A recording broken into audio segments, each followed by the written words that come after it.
شہباز شریف کی 16 ارب روپے کے ان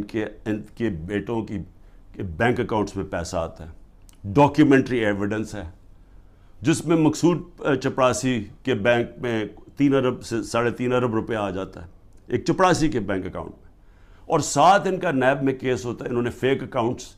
دکھائے ہوتے ہیں، جو لوگ کبھی پاکستان سے باہر ہی نہیں گئے ان کے نام میں انہوں نے کہا جی ہمیں انگلینڈ سے ریمیٹنسز مل رہی ہیں۔ یہی حدیبہ پیپر مل میں اس شریف خاندان نے کیا،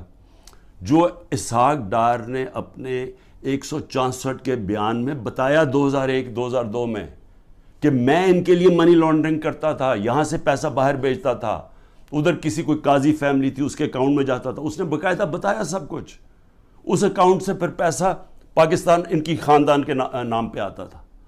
یعنی منی لانڈرنگ یہ حدیبہ پیپر مل سے 25 سال پہلے سے شروع کی ہوئی تھی۔